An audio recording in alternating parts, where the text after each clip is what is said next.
My parents never booked a room for me on our family trip. My sister sneered. We reserved rooms for me, my husband, and my child were the true family. I calmly replied, then I'll go, and walked away hours later after ignoring dozens of their calls. Something unimaginable happened. What if the people closest to you, your own family, actively tried to erase you from their lives? And what if that act of betrayal became their ultimate undoing? It still feels surreal to look back on. But that Thanksgiving morning, as I woke up in my Chicago apartment, a familiar dread crept into my chest. Another year, another family reunion.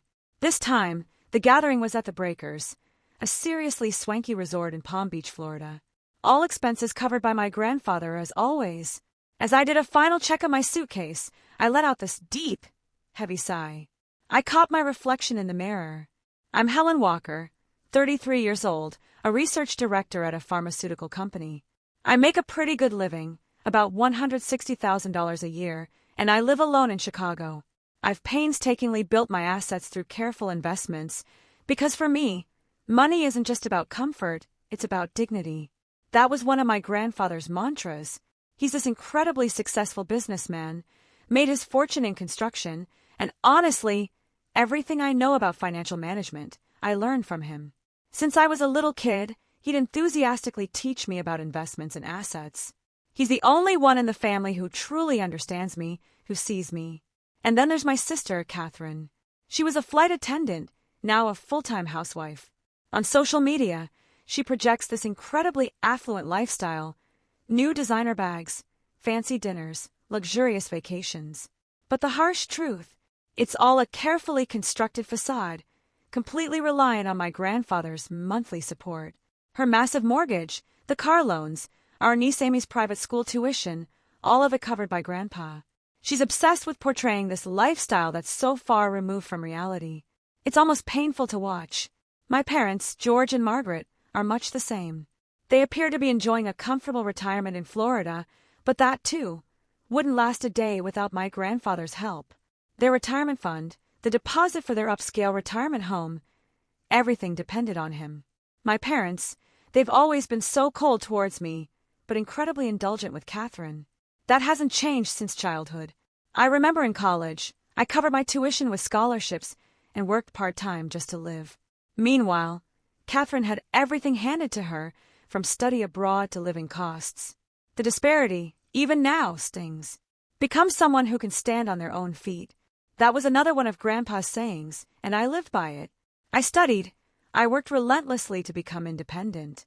I built my career, grew my assets, and created a life where I didn't need anyone's support. This high-rise apartment overlooking Chicago's skyline. I earned it. Moderate luxury, within my means, that's the life I chose. As I picked up my suitcase, the anxiety about this year's Thanksgiving grew. Every year, our family's dysfunctional dynamics just seemed to deepen. Catherine's constant competition for appearances, my parents' blatant favoritism, and my grandfather's worried gaze. In the taxi to the airport, I just kept thinking about it. The Breakers, a prestigious 5-star hotel, built in 1896, Italian Renaissance architecture, suites going for over $800 a night. The Thanksgiving dinner, a cool $200 per person. Despite all that glamour, our family's reality was fragile, distorted. Catherine's luxurious life, my parents' comfortable retirement, all castles built on the sand of Grandpa's support. And this year, I had this gnawing feeling that those distortions were about to shatter. Everyone must have sensed it, yet no one dared to speak of the truth that now awaited us. The Florida sunshine was warm and pleasant as my taxi pulled up to the Breakers. I was the last to arrive. My navy-wheeled suitcase clattered lightly on the marble as I walked into that magnificent, Italian Renaissance-style building. My simple, elegant theory dress was a little wrinkled from the flight. The lobby was expansive, pristine, dignified. Luxurious chandeliers sparkled overhead, and footsteps echoed softly on the polished floor. Other guests were already enjoying their Thanksgiving afternoon. On my way to the front desk, I spotted my parents.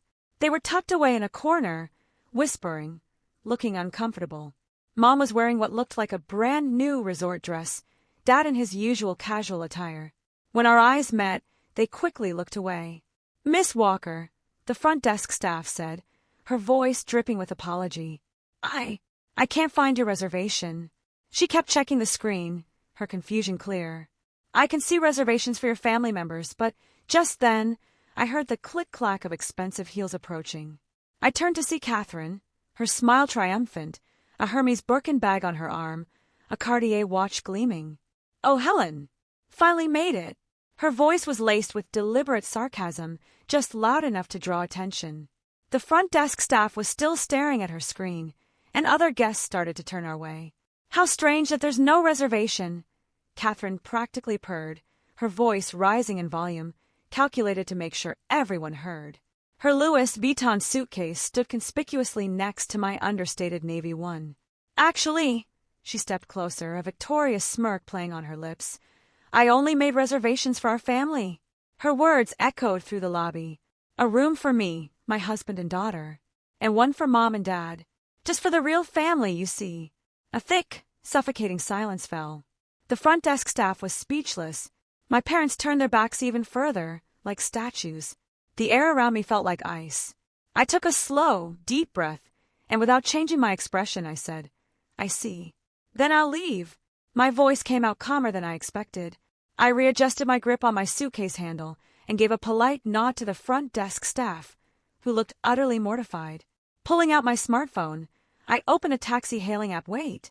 Catherine's voice rose slightly, but I was already turning, walking toward the entrance. I could feel the sympathetic gaze of the staff on my back. My sister, caught off guard by my complete lack of reaction, still maintained her triumphant expression. Our parents remained frozen, awkward. Only the sound of my footsteps echoed through that silent lobby. The afternoon sunlight streaming through the main entrance felt oddly, piercingly bright. Waiting for the taxi, palm trees swayed gently in the pleasant breeze. The Thanksgiving holiday I was supposed to spend at this luxury resort had ended in a matter of minutes. But in that moment, a strange sense of liberation spread through my heart. Grandpa's words surfaced again. Become someone who can stand on their own feet. Now, I truly understood their meaning. As I waited, I looked at the hotel's magnificent exterior. The grandeur, the history, the lavish Thanksgiving decorations. Luxury cars kept pulling up, disgorging well-dressed families. Through the lobby glass, I saw my niece, Amy, in an expensive dress totally unsuitable for a 7-year-old, fidgeting behind her mother. Maybe she was looking for me. Every Thanksgiving, I'd bring her a present. This year, it was a pearl hair clip, still beautifully wrapped in my suitcase. When the taxi arrived, I told the driver to take me to Palm Beach International Airport. On my phone, I was already searching for the next flight to Chicago. Airfares were ridiculously expensive during Thanksgiving, but that didn't bother me at all. The emotional energy I'd wasted every single year during this holiday season felt far more costly. In the rearview mirror, the Breakers building grew smaller, its gleaming facade, in the afternoon sun, seemed to symbolize our family's superficial glamour. And now, the first crack had appeared. I couldn't predict what would happen next, but one thing was certain: there was no going back. Inside the taxi, it was quiet, a calm bubble away from the outside clamor. The AC was cool, and the premium leather seats slowly eased the tension from earlier. Palm Beach's resort scenery drifted by, perfect palm trees, white luxury homes, glimpses of a sparkling Atlantic. Views that would usually captivate me now felt strangely distant. Without hesitation, I pulled out my smartphone and dialed my grandfather's number. The ringtone seemed to stretch on forever. "Helen, what's wrong?" Grandpa's voice was as composed as ever. "I have something to report," I said, my voice flat matter-of-fact. I recounted the events at the hotel, just the facts. No emotion, no drama. The missing reservation, Catherine's words, how I left. I explained it all, chronologically. On the other end, I could hear his breathing change, become slightly rough. I knew he was controlling his anger, but I didn't add any words seeking sympathy. "I understand. I'll handle this from here," he said, his voice low and heavy. In those few words, I felt a premonition of what was to come. Shortly after hanging up, the calls started flooding in. First, from Catherine. Over 10 missed calls within 15 minutes. "Helen, Amy wants to see you. She was looking forward to our annual Thanksgiving. Can't you think about a child's feelings?" Then, "My friends are coming for dinner tonight. I was planning to post perfect family Thanksgiving on Instagram. Do you know how embarrassing it is to explain the situation? Her voice grew increasingly hysterical on the voicemails. Between her calls, emails from my parents began to arrive. We could have added another room, but as Catherine said, we prioritize the real family. You're independent now, aren't you? My mother's email, reflecting years of coldness. If you can afford it, why not get another room with your salary? It shouldn't be a big deal. Why are you being so emotional? The next email even included spiteful calculations. My father's email was even more heartless. Catherine has a family, a husband and child, you understand, right? Can't you just quietly put up with it for Thanksgiving? That's always been your problem. Only thinking about yourself, never considering the family. Mother then chimed in, making me out to be the villain. We had everything planned for social media posts. We were supposed to take lovely photos of you and Amy. It's all ruined now. My chest tightened with each message, but these were words I should be used to by now. Since childhood, Catherine and I had always been treated with the same cruel discrimination. As the taxi neared the airport, a new wave of messages surged in. Because of your selfishness, Amy is crying. She had been waiting so long to see her aunt. My sister, still using her daughter as a shield. Behind it, I could only see vanity and pride.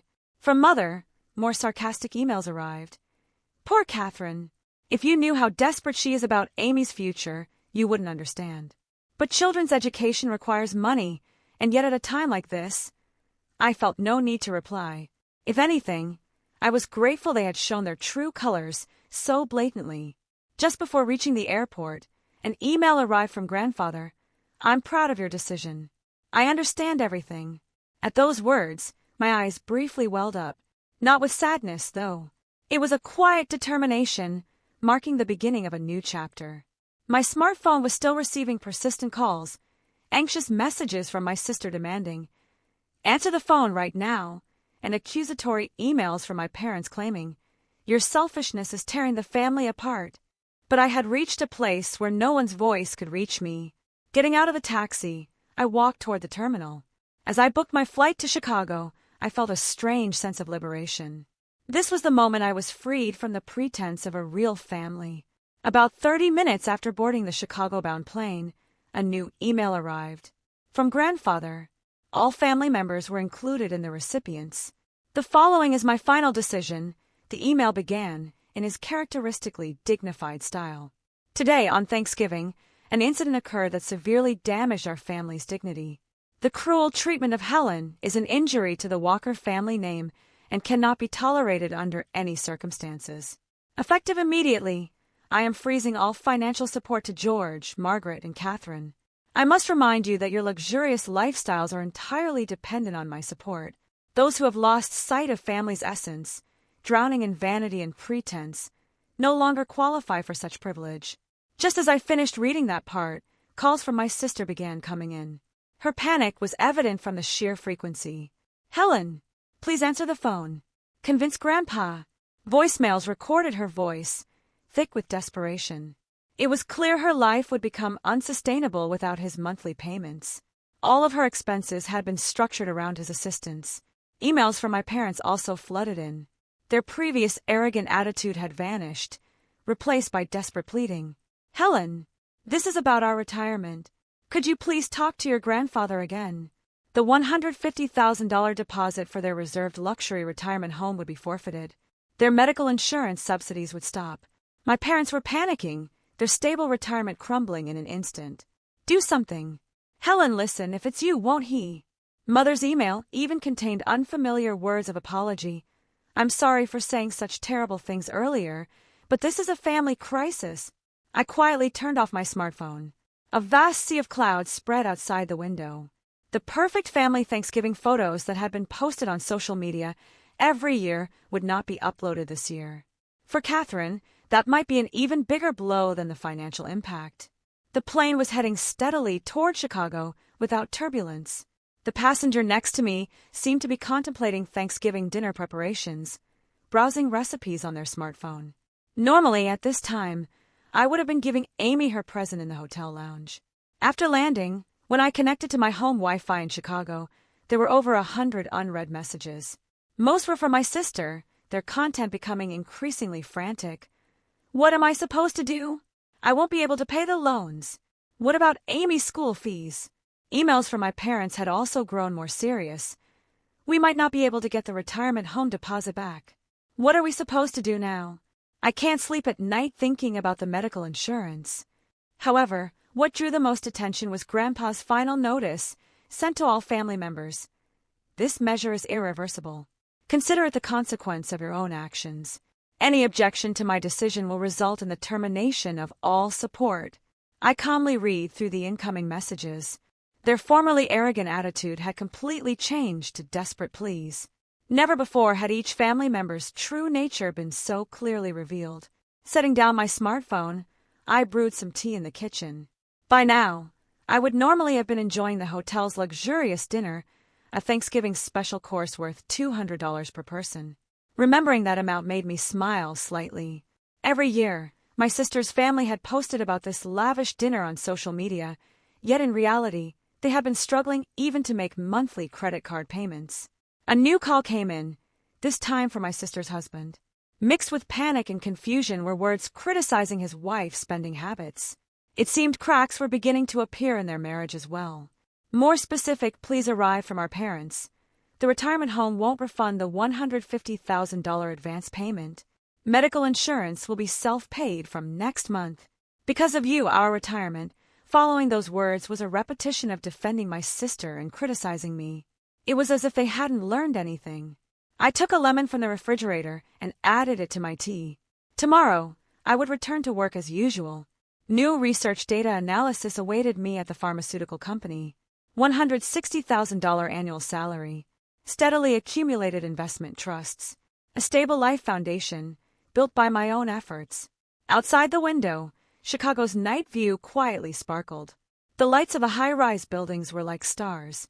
Suddenly, I remembered my own credit card statement. Full payment every month. Moderate luxury, within my means. No debt. Grandpa's favorite saying came back to me. Vanity is for others. Savings are for yourself. In this city, I had carved out my life through my own efforts. As grandfather said, I had become someone who can stand on their own feet. And now, I deeply felt that choice had been the right one. From my smartphone, incoming calls continued to ring, but they were voices that would no longer reach me. 2 weeks after Thanksgiving, in early December, Chicago was blanketed in its first snow. My days were spent immersed in new projects at the pharmaceutical company's laboratory. Amidst the unchanging daily routine, my family's situation had undergone dramatic changes. The changes were first noticeable on social media. My sister's Instagram, which had been updated almost daily, had suddenly fallen silent. Her last post was from the day before Thanksgiving, a photo of her Hermes bag at an upscale restaurant, tagged with #DreamLifestyle. The comments saying, "What a wonderful life," now seemed painfully ironic. Emails from my father finally showed genuine remorse. "I'm reflecting on our years of extravagant living. We spoiled Catherine too much, and we were cold to you. I'm sorry." Similar messages arrived from Mother. With their medical insurance subsidies cut off, they were finally realizing the true cost of healthcare. Our pension alone is nowhere near enough. I finally understand how luxuriously we were living. Catherine's situation was even more serious. I received an unexpected call from her husband. I've discovered hidden debts she kept secret. I'm shocked by the credit card bills. We can't maintain this lifestyle anymore. With Grandpa's support suddenly cut off, their facade of affluence was rapidly crumbling. We're considering moving to a cheaper house, looking at public schools for Amy too. Catherine cries every night. His voice was a mix of exhaustion and resignation. Their marriage itself seemed to be in crisis. In contrast, my life remained peaceful. I arrive at work at 8 a.m. and return home at 6 p.m. Weekends are spent attending investment study groups, reviewing my savings management, continuing my life within reasonable means. Just yesterday, I was promoted to team leader for a new research project. My salary is expected to increase gradually. Investment trust operations are going well, with no worries about the future. Vanity brings momentary satisfaction. Savings bring lifelong peace of mind. The weight of Grandpa's words was now being felt deeply by the entire family. While my parents worried about retirement insecurity and my sister struggled with debt repayment, I was simply continuing my ordinary life. Over these 2 weeks, the frequency of emails and calls had significantly decreased. The desperate contacts that came daily during the first few days had dwindled to once or twice a week. Their content, too, was gradually shifting toward resignation. Amy will be transferring to public school. She'll take the school bus. My sister's latest email showed signs of accepting reality. The hashtag #DreamPrivateSchoolLife she had shared on social media would never be posted again. Our parents were also considering moving from their luxury Florida community to an affordable condominium, struggling with medical bill payments. Their dream of a luxurious retirement had crumbled so easily. We've been living with wrong values for years. That's what was written in Father's latest email. However, whether this realization would become a catalyst for restoring true family bonds remained uncertain. Last week, I received a concise email from Grandfather. Awakening to the truth of life sometimes brings pain, but it's necessary pain. Your decision gave them an important lesson. I didn't reply. I just quietly saved the email. In Chicago's sky, new stars were twinkling.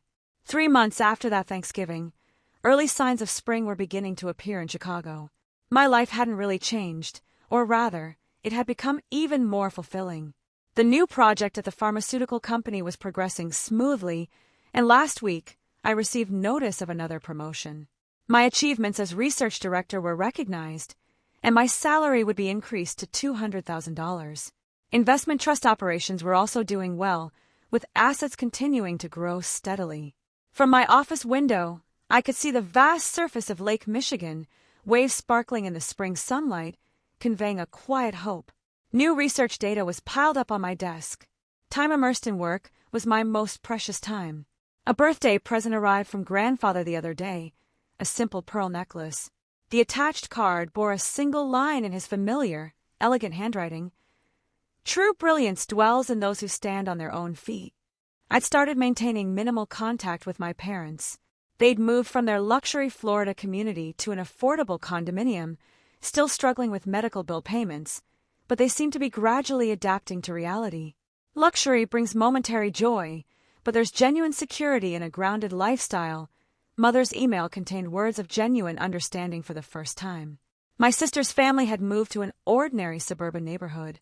Amy had started attending public school and was getting used to riding the school bus. Catherine's social media remained inactive.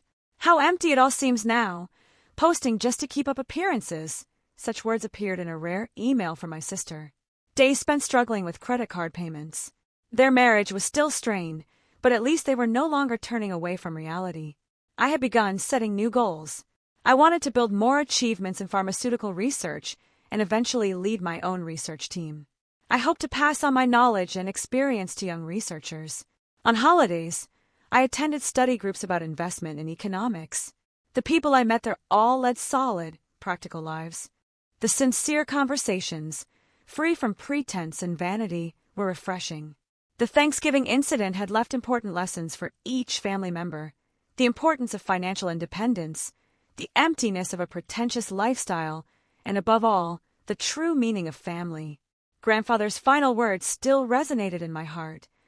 Real bonds can only be born after overcoming hardship.